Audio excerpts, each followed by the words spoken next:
দাঁড়া তুই আসলে দিন আমার সরবা তোর পানে গাল কি জন্য পানের গাল না গালে ফান ক্যাশ কথা আছে গেছে তার দাঁড়া আরো কথা আছে আরে কোনো কথা না হাটে না দাঁড়া সে কথা বলি তোর কিন্তু সারা ফাইন দেখা যাচ্ছে তোর ইমাম ফিরতেছে বুঝলি বছরের গাড়ি সাবান নিয়ে গোসল করছিস এই দিদি বলছি কি তোর কাছে আমি একটা মশলা জিজ্ঞেস করবো করবো কি মশলা গরম মশলা না ঠান্ডা মশলা ওই যেটা সেটা ওই যে হাদিস কালামের ব্যাপারটা পার আর কি ও সরি ভাই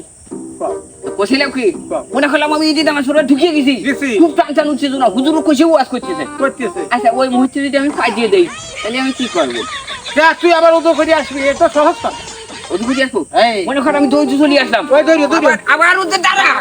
আমি দৌড় চলে আসলাম আবার ওদু করলাম ওদু করে আবার দৌড় চলে গেলাম এদিক সবাই কাতার সোজা করতেছে আমি ভাই আমি আবার ডবাস করে পাঠিয়ে দিয়েছি তখন আমি কি করবো ওরে তুই আবারও ওদো করবি হাতে দিয়ে দেই তোর বয়কা ভেতাল আমি ভাই দাঁড়া মাথা খায়া দিন রে আমি তো মোলা ভাই মনে করছে হুজুর দাঁড়া গেছে মুসল্লিরাও কাতার দিয়ে দাঁড়া গেছে আমি ওদু করে আইছি দাঁড়াইছি ঠিক আছে আমার খুব পেটে গ্যাস রে আমি আবারও ডবাস করে পাঠিয়ে দিয়েছি তখন কি করবো হ্যাঁ তুমি 2 রাকাত নামাজ পড়বা যা তুমি 3বার পাঠিয়ে ফেল গেছো তুমি পাঠিয়ে বার আগে তোমার নামাজ পড়া লাগবে না এই দিন নামাজ পড়া লাগবে না তোমার তুমি যাও হেনতি